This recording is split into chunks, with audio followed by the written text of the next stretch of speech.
Correspondent at the Large, Geraldo Rivera. Nice Hi, to Anna. see you. My pleasure. So this escalation overnight, what do you make of that? And talk about, who is Hezbollah? How bad are these terrorist organizations that Iran has been backing for decades? Well, they're bad. Hezbollah is, I covered the Marine Corps barracks of 1983 when they were blown up by Hezbollah with the total, cooperation and supply by Iran. We lost over 200 Marines in 1983. It was something that's a scar on my psyche. I'll always remember it. They have, to me, anything we do against this regime is payback. Going back to 1979, when they humiliated the United States, they held, over 400 of us, embassy employees hostage. Right. It was just, they had it coming. Let me put it that way. There's a line in this and the Chicago Broadway had show. It coming. Yeah. Right. They had.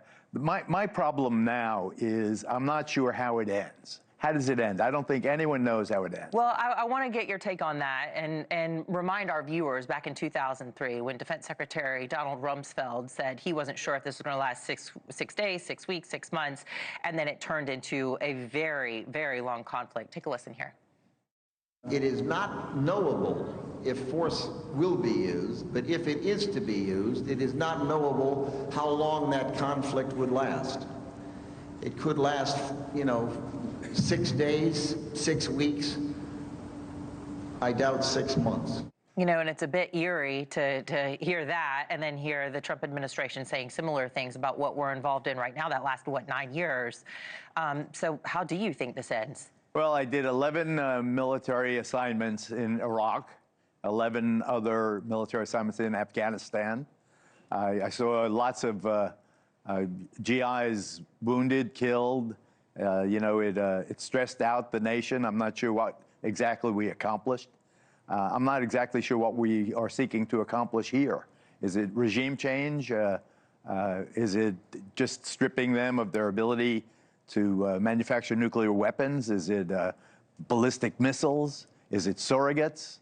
There's a lot, we've had a kind of a shifting rationale for why we are in this war, Anna, but I am not convinced that anyone really knows specifically who started it. Was it the Israelis that started it?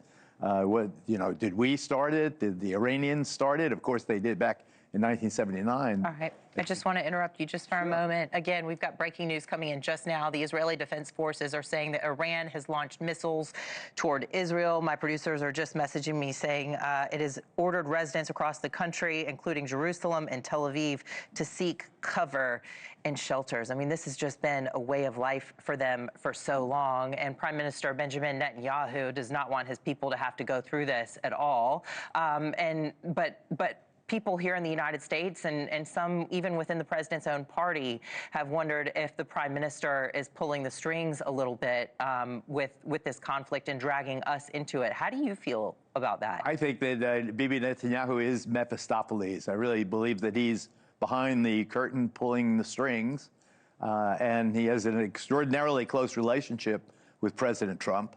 And I'm not sure whose idea this specific timing was. It seems as if it was the United States says that we struck because Israel was going to strike, and once Israel struck, it was going to bring us in, and maybe we'd be surprised by the Iranians. I mean, the rationale, it keeps shifting as you suggest. But the thing about Rumsfeld and the open-ended commitment to the war, we have to know pretty much what we're after, what our goal is, and how it ends. If you don't know how it ends, then it's again, or if it ends, are we going to now watch the entire Trump presidency be defined by this war with Iran? There's no doubt, but that Iran is losing the fight. They are being, the capability is degrading. They've gone, I think their missiles are down 90%, the drones 80%. At a certain point, Iran is definitely going to run out of ammunition. But the thing that we have not addressed, Anna, is what happens when the country comes apart the way Iraq did and the way Afghanistan did. Or Does when that now Russia mean- and China step in even further. Oh, well, I think that in some ways may be even easier to deal with. If you had, the problem with Iran is you're dealing with someone that's so erratic. You know, they're so radicalized. Yeah. They're so propagandized. They will fight to the end because they think that God is with them. You know, it's a ridiculous kind of war. And you've got to be concerned, too, about the radicalization that could be happening here at home from afar there as well. We've got to wrap things up, so I apologize. I wish we could chat all day. Okay. But lovely to see you. NewsNation correspondent at large, Geraldo Rivera. Thank you so much. You're very welcome. Thank you for watching. Subscribe below and download our NewsNation app right now on your phone, and you will get fact-based, unbiased news for all Americans.